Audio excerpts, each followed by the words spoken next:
चोर पकड़ गया और जब लेकर के चले हैं तो सुवासिनी ने देख लिया। जैसे ही सुवासिनी ने देखा, देखते ही देखते वो लड़की संतुक चोर से प्रेम कर बैठी। अपने पिताजी के पास में गई है कि पिताजी किसी तरह से इस लड़के को, इस चोर को माफ करवा दीजिए। तो पिताजी ने कहा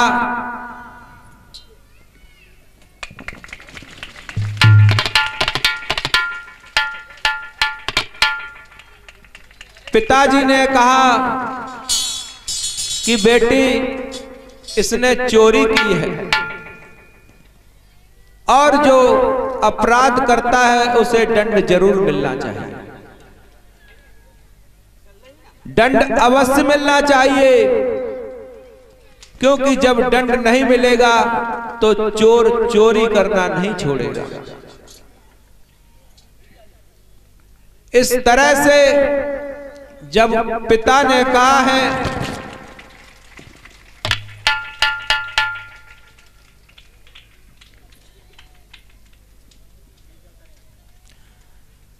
बोले बुद्ध भगवान की,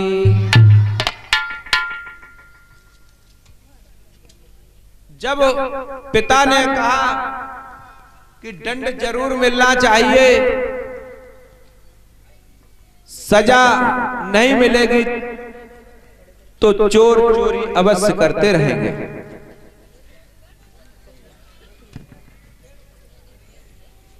लेकिन वो लड़की मानी नहीं। सुवासिनी विनती करती रही कि पिताजी किसी तरह से इसकी चोरी माफ करवा दी जाए। राजा के यहां पर वो अमात्य थे, बेटी के हट के आगे विवश होना पड़ा पिता को, और वहां जाकर के राजा से विनती कर रहे हैं कि हे महाराज, इस चोर को छोड़ दीजिए। पूरी कहानी बताई है, उसकी सजा माफ करवा दी। सुवासिनी की उस संतुक चोर से शादी करवा दी।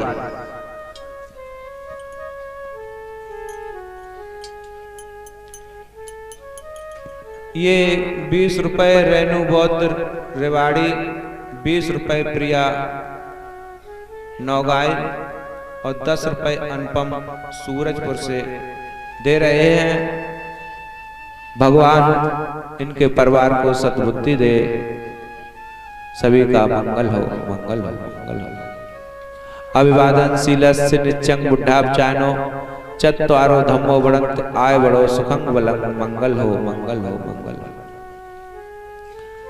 शादी करवा दी है, लेकिन चोर जो संतुक था वो अपनी प्रवृत्ति से हटा नहीं, चोरी करना नहीं छोड़ा उसने। सुवासिनी बहुत समझाती रही, लेकिन उसने अपनी प्रवृत्ति को बदला नहीं। जब बदला नहीं है तो चोरी में विफल हो गया और अपने घर में जो धन था वो खर्च करने लगा। मैंने आपको कल बताया भी था कि ये चोर, जुआरी, शराबी, ये ऐसी प्रवृत्ति के होते हैं, ये लत नहीं छोड़ते हैं। कहीं से मिले, बहन का मिले, भाई का मिले, बेटी का मिले, इन्हें समय पर चाहिए। अब वो विफल हो गया जब चोरी में, तो कुंडल केसा का धन लेने लगा, सारा धन बेच दिया। अब एक बार सुवासिनी को लेकर के चला, जब सुवासिनी को लेकर के चला, पहाड़ी पर जाकर के खड़ा कर लिया है, तो सुवासिनी ने पूछा, स्वामी यहां क्यों लाए हो? कह रहा है, भारिये मैं तुम्हें ये पर्वत दिखाने लाया हूं। सुवासिनी समझ गई है ये मेरे साथ कुछ न कुछ गड़बड़ करेगा। फेंकने ही वाला होता है सुवासिनी को। सुवासिनी उसे धक्का दे करके चली आती है और जैन धर्म में सम्मिलित हो जाती है। अब जैन धर्म में कार्य कर रही है, बारों को मुड़वा दिया है, केस संपन्न करवा लिए हैं, नई ओर से केस फिर जमना प्रारंभ हुए हैं। जब नए केस निकले हैं तो उनके केस घुमड़ घुमड़ के निकल रहे थे कुंडलों की तरह, इसलिए उनका नाम कुंडल केसा पड़ा। एक बार ये मोगलायन और सारपुत्र जो संचालन करते थे बुद्ध के संघ का, तो सारपुत्र जा रहे थे। ये कुंडल केसा क्या करती थी, जहां पर जाती थी अपना झंडा गाड़ देती थी। अगर मेरे प्रश्नों का कोई उत्तर दे दे, कोई प्रश्नों का उत्तर नहीं दे पाता था। तो सारपुत्र पहुंचे हैं, सारपुत्र ने झंडा देखा है, कहा है बेटी ये झंडा तुम क्यों गाड़ती हो?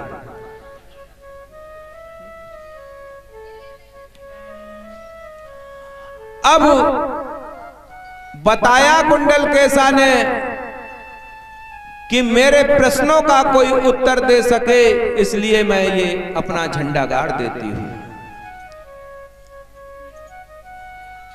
तो कहा है सारपुत्र ने, क्या सवाल है तुम्हारे? सवाल पूछने लगी है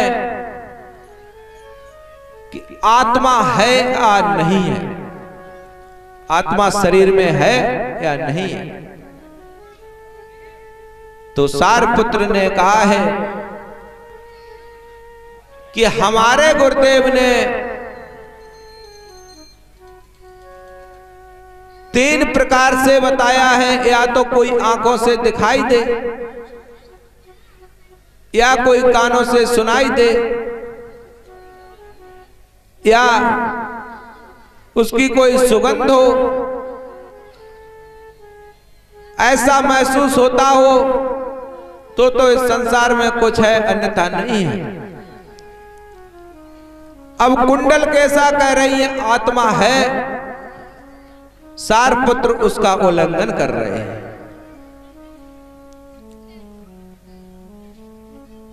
तो सारपुत्र ने कहा है कुंडल केसा, अगर आत्मा है तो किस अंग में है?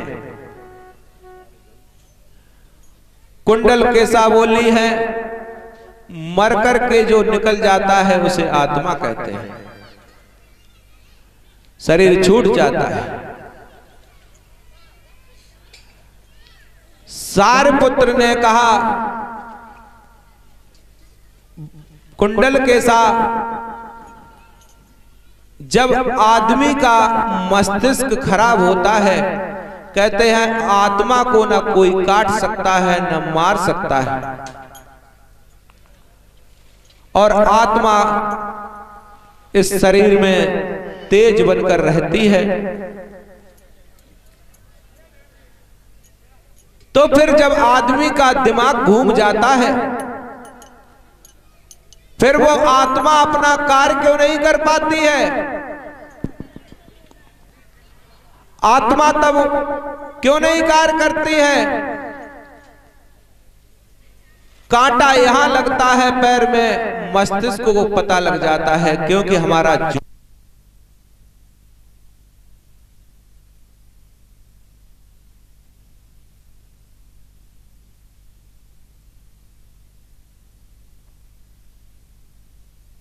उनकी समझ में आया कुंडलकेशा के। कुंडलकेशा ने पूछा कि आपका शिष्य, वो आपके गुरु कौन है, आप किसके शिष्य हैं? बताने लगे सारपुत्र, हमारे गुरु तथागत गौतम बुद्ध। कुंडलकेशा कहने लगी, मैं भी आपके साथ चलूंगी, मैं भी उनके दर्शन करना चाहती हूँ जिन्होंने ऐसा आपको ज्ञान दिया है। कुंडलकेशा उनके साथ जाती हैं और भगवान बुद्ध को नमन करती हैं, प्रणाम करती हैं, बिछुड़ी बनने की प्रार्थना करती हैं। भगवान अपने संग में ले लेते हैं। बोले भगवान बुद्ध की। अब एक आल्वक नाम का यक्ष था। आल्वक यक्ष नर संहार, नर की बलि देता था, नर की बलि देता था। भगवान बुद्ध को पता लगा ये मनुष्यों को बेकार में मार देता है,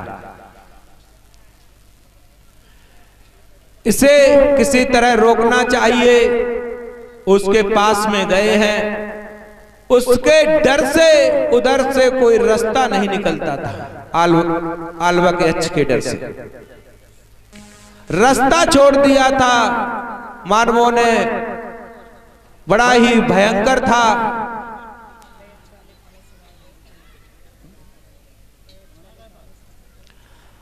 अब भगवान बुद्ध उसकी कुटी पर पहुंच गए। उसने तेज देखा है, सोच रहा है ये कोई साधारण इंसान नहीं, ये कोई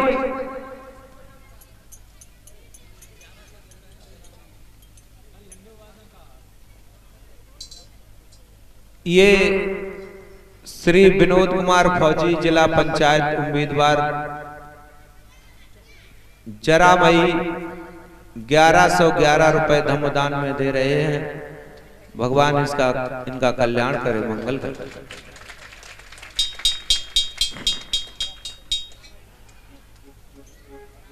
तो आल्वक यक्ष देखता रहा है कि ये कौन है, इनके मुख से इतना तेज कैसे चमक रहा है। अपने आप को सोचता है ये है कौन। तेज को सहन नहीं कर पा रहा था। सोचा है अगर ये जैसे मैंने सुना है कि बुद्ध है कोई, ये बुद्ध होंगे तो मैं इनसे सवाल करता हूं। अगर ये सवाल मेरे बताएंगे तो मैं समझ जाऊंगा कि ये सचमुच बुद्ध है। आल्वक सामने आया और तथागत बुद्ध से प्रश्न पूछने लगा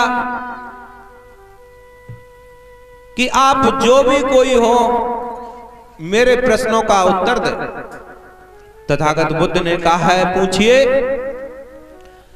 पूछता है कि सबसे ज्यादा मिठास किसमें है, सबसे मीठा रस किसमें है। भगवान बुद्ध ने कहा है कि सबसे मीठा रस सत्यवाणी में होता है। सत्यवाणी हो, वाणी में सबसे मीठा रस होता है। अब उसने पूछा है कि सबसे बड़ा गुरु कौन है, सबसे बड़ा गुरु कौन होता है। भगवान बुद्ध ने बताया अहिंसा, अहिंसा परम धर्म, अहिंसा सबसे बड़ी गुरु है। आगे पूछता ये वरदान क्या होता है। तो भगवान बुद्ध ने बताया जो मनुष्य जैसा कर्म करता है वैसा ही उसे वरदान मिलता है। आगे पूछता है अश्राप क्या होता है। तो भगवान ने बताया हे आल्वक, ये अश्राप और वरदान दोनों एक ही पहलू है। ये दोनों कर्मों के द्वारा चलते हैं। जैसा आदमी कर्म करता है वैसा ही उसे फल मिलता है, अर्थात कर्म के अनुसार वरदान और अश्राप मिलते हैं। और भी कई प्रश्न किए हैं, समझ गया है ये कोई बहुत ही महान प्राणी है, भगवान के चरणों में गिर गया है, उनके संग में प्रविष्ट हो गया है, उनके चित्त को शांत किया है। अलबक के बोले बुद्ध भगवान की, माँ माया मैया की।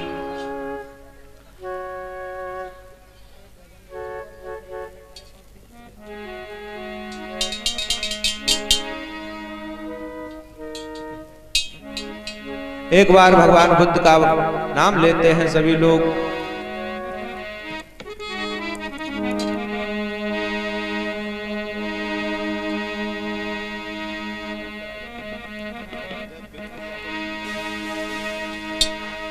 हे बुद्ध तथागत दयानिधे, हर बार तुम्हें हम नमन करें। हे बुद्ध तथागत दयानिधे, हम नमन तुम्हें हर बार करें। हे बुद्ध तथागत दयानिधे, हर बार तुम्हें हम नमन करें।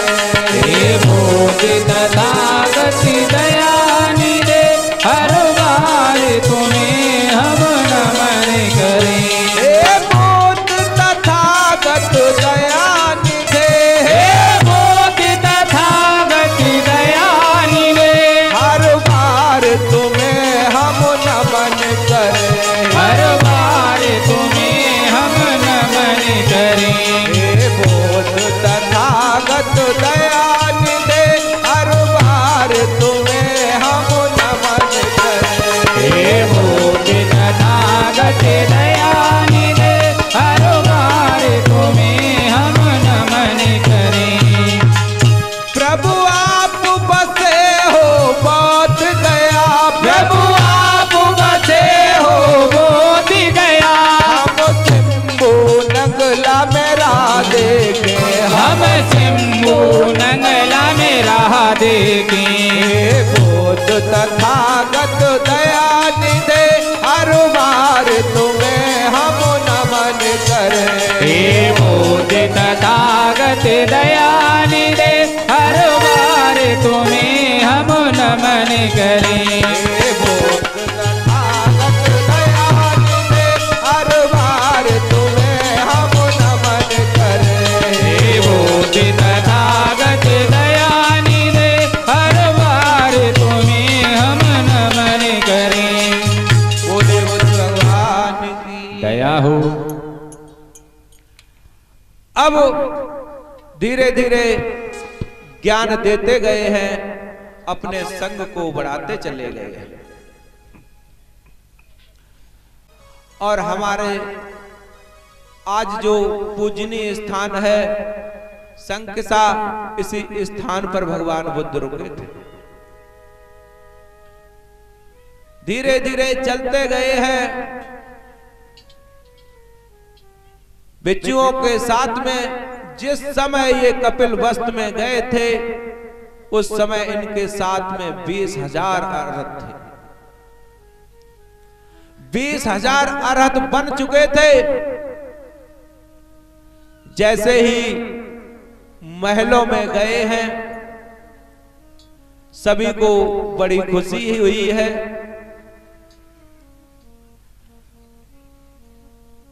तो सिद्धोदन महाराज को भी बड़ी खुशी हुई है।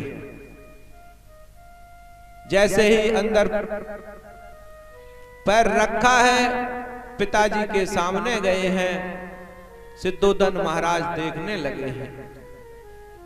पुत्र कह के संबोधित किया है। महाराज सिद्धोदन ने, भगवान ने कहा है, मैं सिद्धार्थ नहीं रहा हूं, मैं बुद्ध हो गया हूं। अब मैं बुद्ध बन गया हूं। सिद्धोदन महाराज ने प्रणाम किया है। बोले बुद्ध भगवान की।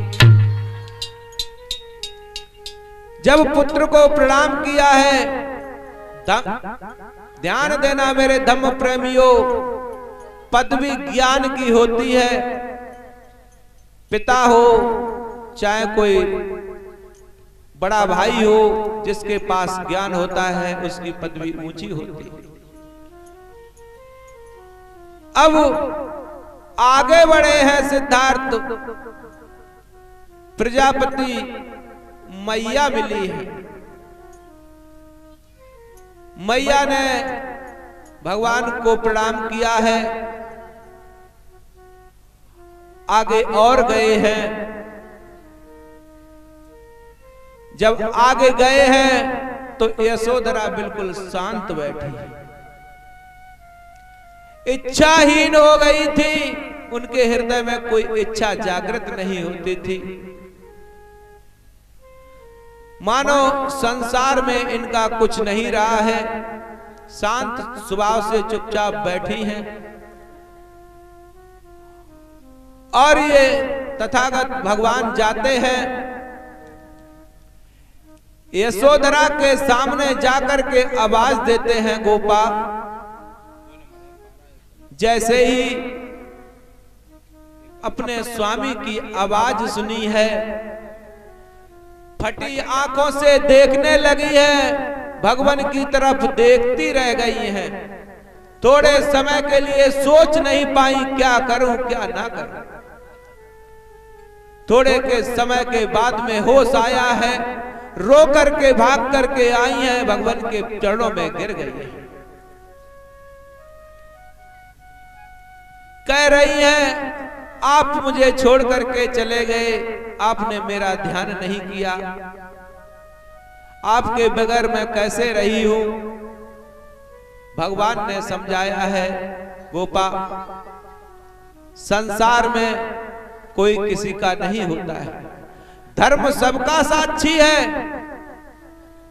धर्म कब सबका साथ देता है। धर्म के आगे कुछ नहीं है। ये भगवान समझा रहे और ये यथार्थ सत्य है। मेरे धम्म प्रेमियों, जातक कथा में एक बात आती है कि भगवान भिक्षुओं को उपदेश देते थे। उस समय उन्होंने बताया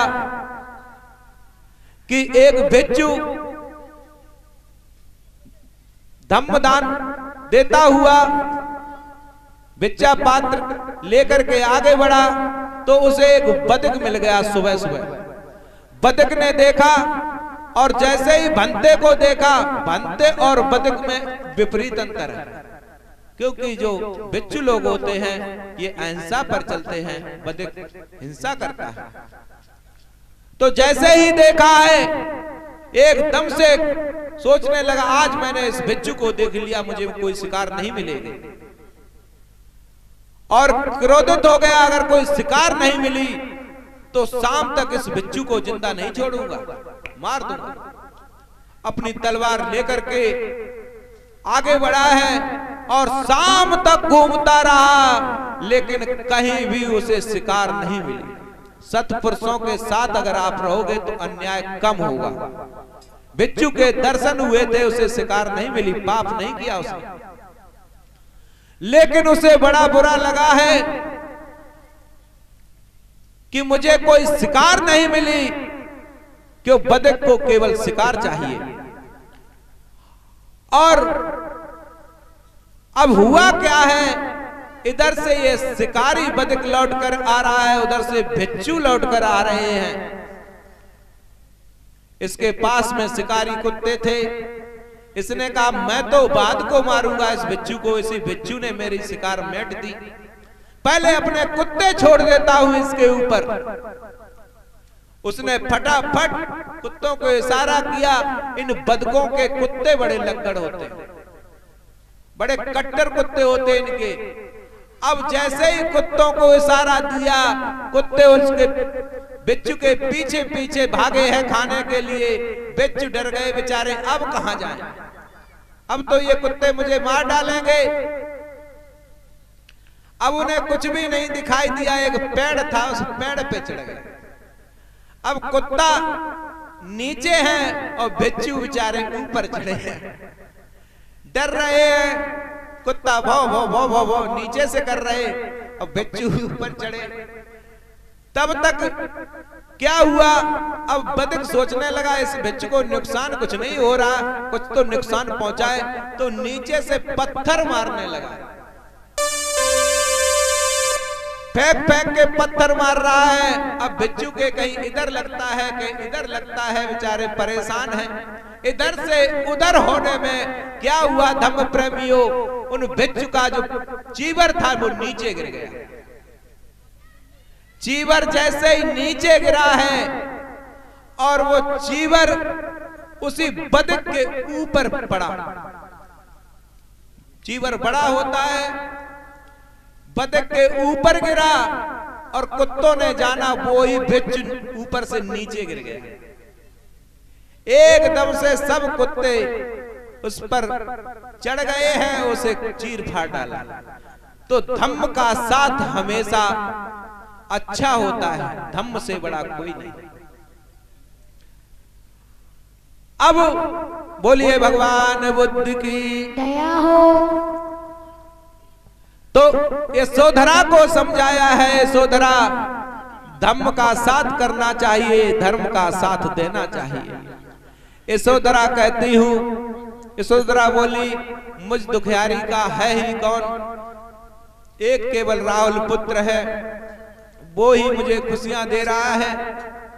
लेकिन बड़ी मुझे खुशी है, जिस कार के लिए आप गए थे आज तक संसार में कोई दुख का कारण नहीं ढूंढ पाया, आपने वो खोज निकाला है। संसार अब यहां से व्यापार करेगा, दुख का कारण क्या है, सभी को लाभ होगा।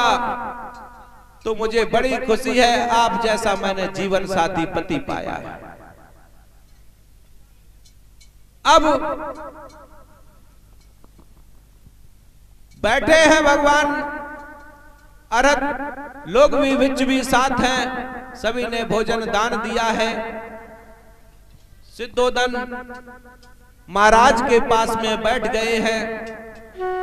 तो सिद्धोदन महाराज ने कहा है, वहां पे जब रुके थे तो ये भिक्षा दान के लिए कपिल वस्त्र में भी निकल गए थे ये लोग, भिक्षु लोग। तो महाराज सिद्धोदन को बड़ा खराब लगा कि ये भिक्षु लोग कपिल वस्त्र में मांग रहे हैं। उन्होंने कहा कि हे भगवान, आप भिक्षा दान ना मांगे, भोजन ना मांगा करें, मैं आपको यहीं पर दे दूंगा। तो इन्होंने कहा है कि महाराज, हमारा ये संघ का नियम है, हम भोजन दान लेकर ही खाते हैं, हम भोजन जरूर मांगेंगे।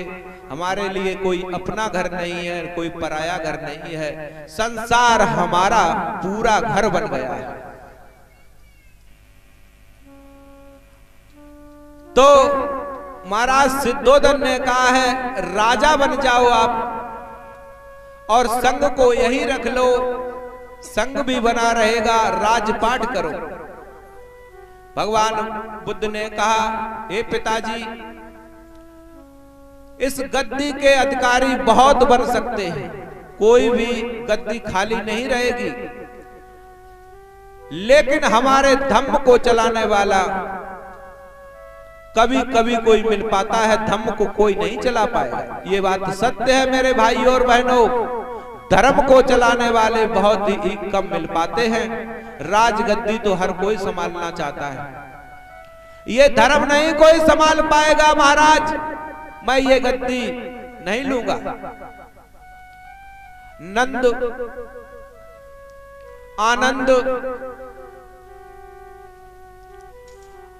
आनंद को बुलाया है, आप राजा बन जाओ। आनंद ने मना कर दिया है। नंद से कहा है, तो नंद और मंत्रियों ने कहा है कि नंद की शादी नहीं हुई है। दंडपाड़ वहीं बैठे थे, कहा कि शादी मैं कर देता हूं। उनकी एक पुत्री थी कल्याणी, उसके साथ में नंद का विवाह किया है।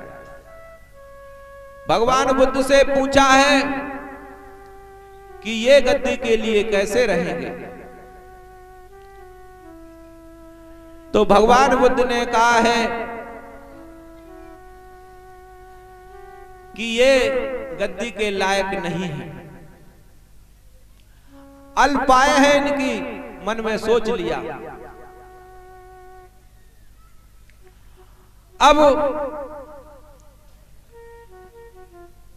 देवदत्त आया है, नशा में चित्त घूम रहा था, उसका नशा किया हुआ था, उसने दारू पी रखी थी। कहा मैं राजा बनूंगा, तो सबने मना कर दिया है, भगवान ने भी मना कर दिया। ये जब अपने को नहीं संभाल सकता, राजपाट क्या संभालेगा। सिद्धोधन महाराज ने कहा फिर किसको राजा बनाया जाए। तो भगवान बुद्ध ने कहा एक है हमारा भाई, वो राजा बनने योग्य है। तो बुलाया है महानाम को, महानाम को गद्दी का उत्तराधिकारी बनाया है। अब पूछा है कि अगर मैं मर जाऊंगा महाराज सिद्धोधन ने, तो मेरी चिता को अग्निदान कौन देगा। आप बड़े हो, तो भगवान ने कहा है कि जब ये अवसर आएगा तो मैं पुत्र का भी दायित्व निभाऊंगा। धीरे धीरे समय बीता है, सिद्धोधन महाराज शरीर को छोड़ जाते हैं।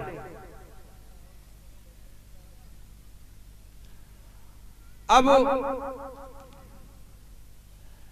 इधर गोपा ने कहा राहुल से कि बेटा ये तुम्हारे पिता है, तुम इनसे अधिकार मांग लो। पिता के जो अधिकार होते हैं वो अधिकार मांगो। अधिकार की बात आई है तो राहुल बेटा गया है पिता के पास में और कहता है पिताजी मुझे पुत्र के अधिकार दीजिए, जो एक पिता पुत्र को अधिकार देता है। भगवान बुद्ध ने कहा हे बेटा हमारे पास धन दौलत नहीं है, लेकिन मैं ऐसा तुम्हें धन दूंगा जो कभी भी समाप्त नहीं होगा, आनंद से भरा ऐसा ज्ञान मैं तुम्हें दूंगा। राहुल की समझ में आ गई है, राहुल को अपने साथ कर लिया है, उस बच्चे को भी भिक्षु बना लिया है। इस तरह से और शाक्य राजकुमार थे, उनको भी भिक्षु बनाया है। पिता का अंतिम संस्कार किया। अब जो शाक्य गणराज्य के शाक्य थे, उन्होंने सोचा एक एक पुत्र हम संघ को देंगे। सभी ने एक एक पुत्र दिया है। राजकुमार भी उनके साथ जाने के लिए तैयार हो गए। अनिरुद्ध एक भाई था, एक मृगु, एक किंबद, ये सभी इनके साथ हो गए हैं। बोले भगवान बुद्ध की।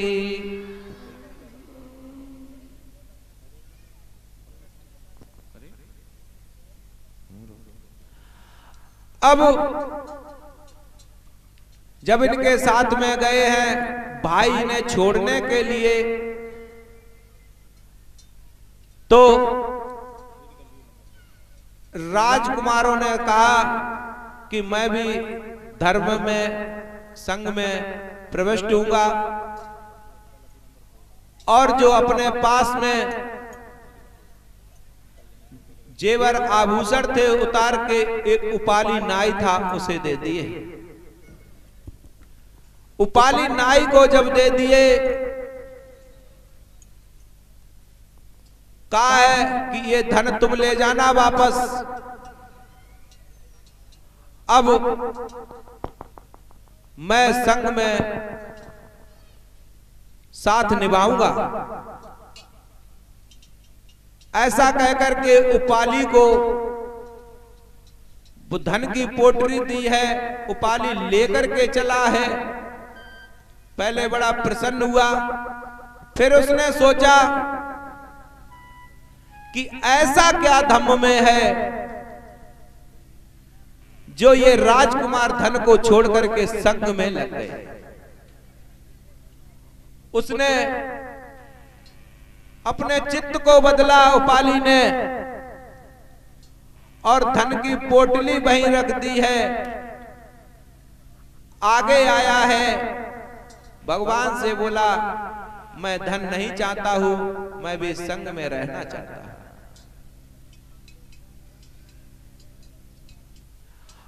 अब भगवान ने कहा है कि मेरे जो भाई थे इनसे तुम्हारा चित्त आगे है। तुमने धन को ठोकर मार दी, तुम चाहते तो धन ले जाते, और हमसे थोड़े दूर भी थे। तुम्हें धन से लगाव हुआ है, इसलिए मैं तुम्हें पहले दीक्षा दूंगा। और उस उपाली नाई को भी दीक्षा दी है, अपने भाइयों को बिच्छू बना लिया है। बोले भगवान बुद्ध की।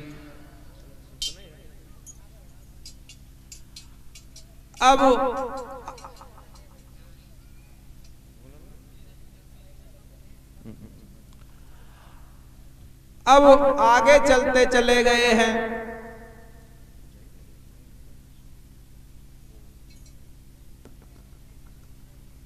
ये अंकित साक्य गंगापुर कुरावली, 50 रुपए डॉक्टर है, ये धम्मदान में दे रहे हैं। भगवान इनके मन को सुख शांति दे, इनके घर में हमेशा सुख शांति बने रहे। ये कुमदेश विदाई समारोह करना चाहते हैं।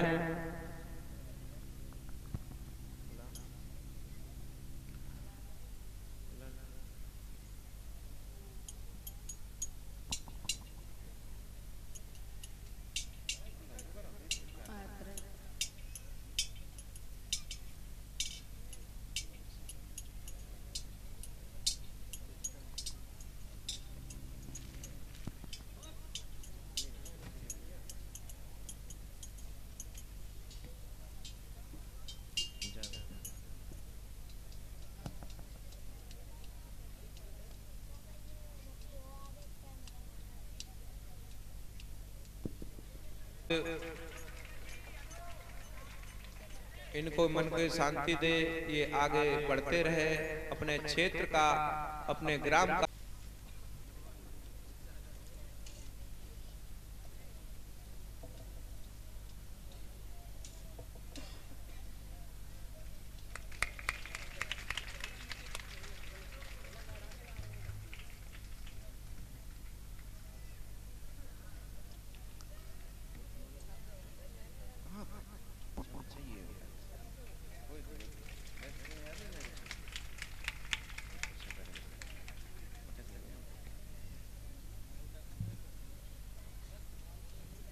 के सिवाय प्रेम से बोलो भैया नमो बोधाय। प्रेम से बोलो भैया नमो बोधाय। दुनिया में ना कोई बुद्ध के सिवाय, प्रेम से बोलो भैया नमो बोधाय। प्रेम से बोलो भैया नमो बोधाय। प्रेम से बोलो भैया नमो बोधाय। गौतम की वाणी ही सतपथ दिखाए। गौतम की वाणी ही सतपथ दिखाए। प्रेम से बोलो भैया नमो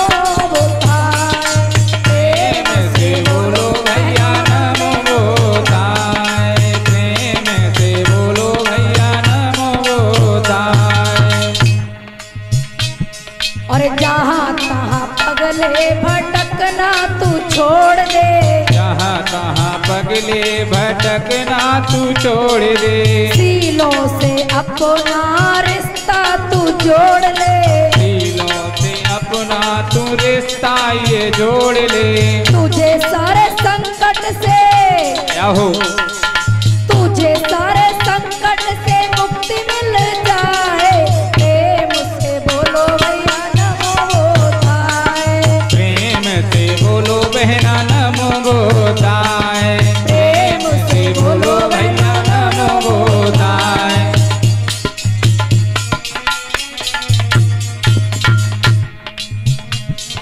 द्वेष भाव छोड़ो करुणा दिखाना।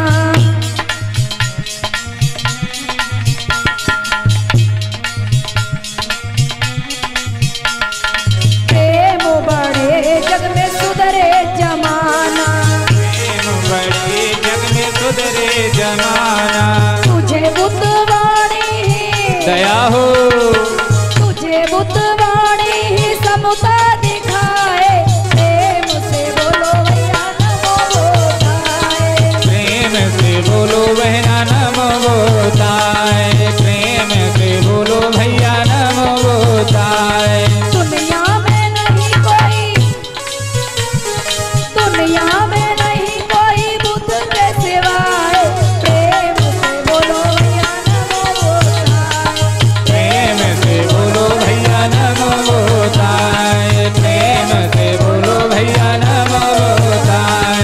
प्रेम से बोलो भैया नमो गोताय। बोलिए भगवान बुद्ध की दया हो। मुंह में कपड़ा ठूस दिया है और ये शरीर छोड़ देते हैं। बड़ा दुख हुआ है।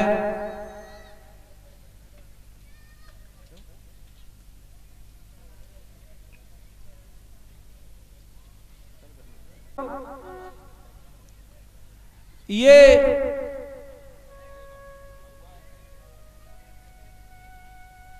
सार पुत्र हैं, ये कह रहे हैं प्रभु मुझे आज्ञा दे दो, मैं ये शरीर छोड़ना चाहता हूं। ये शरीर अब मुझ पर बहुत भारी हो गया है, मेरे शक्ति नहीं रही है, चल फिर नहीं पा रहा हूं, शरीर छोड़ना चाहता हूं। तो भगवान ने कहा है कि सारपुत्र ये शरीर तुम कहां पर छोड़ना चाहते हो, कौन सी जगह चाहते हो? तो सारपुत्र ने बताया कि मेरा जन्म नालक ग्राम में हुआ था और मैं उसी घर में ये शरीर छोड़ना चाहता हूं जहां पर मेरा जन्म हुआ था। भगवान ने आदेश दिया है कि जाओ अपने ग्राम में चले जाओ। ये चल देते हैं भगवान को प्रणाम करके। भगवान को बड़ा ही जाते समय कष्ट हुआ, क्योंकि ये दोनों बड़े ही सच्चे थे। भगवान 227 शीलों का पालन करते थे, लेकिन ये भी बहुत ज्ञानी थे। ये गए हैं और अपने नालक गांव में उसी कमरे में जहां पर जन्म हुआ था शरीर छोड़ दिया है, पर निर्माण प्राप्त कर गए हैं। बोले भगवान बुद्ध की दया हो। यशोधरा ने कहा है कि भगवान मेरा भी शरीर बूढ़ा होने लगा है, अब मैं 78 साल की हो गई हूं, मुझे भी आदेश दें, मैं भी शरीर छोड़ना चाहती हूं। प्रजापति मैया ने भी कहा है और इन्होंने भी शरीर को छोड़ दिया है, ये भी परिनिर्वाण को प्राप्त हो गई है। बोले भगवान बुद्ध की।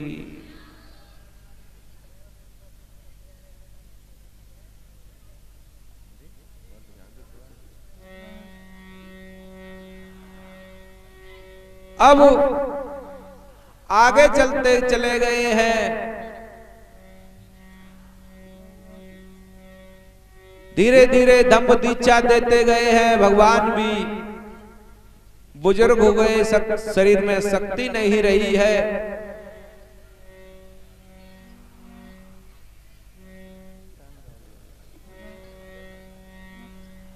अब जो थोड़ी अंतिम कथा है, भगवान ने कहां पर परिनिर्वाण लिया था, शरीर छोड़ा था, वो आपको कथा शाम को सुनाएंगे। और थोड़ी 5 दिन मिले थे, 5 दिन में समय कम था। मेरे भाइयों बहनों, अगर कोई गलती बन गई है तो हम भी आपके बच्चे हैं, ये भी हमारे आपके ही बच्चे हैं, क्षमा कर देना। क्यों गलती मनुष्यों से ही हो जाती है, कभी दिमाग में कोई बात नहीं समझ में आ पाती है। आप लोग मार्गदर्शित करते रहेंगे तो अच्छा लगेगा, बुरा नहीं लगेगा। थोड़ी कहानी उल्टी हो गई है, इसके लिए भी माफ करना, क्योंकि कहानी यहां पहुंच गई है। अंगुली माल की कहानी बिल्कुल हो नहीं पाई, पटाचारा की कहानी भी नहीं कह पाई, लेकिन थोड़ा समय मिलेगा शाम को तो उसमें कह देंगे। और जो अंतिम कथा है वो भी उसी समय कह देंगे।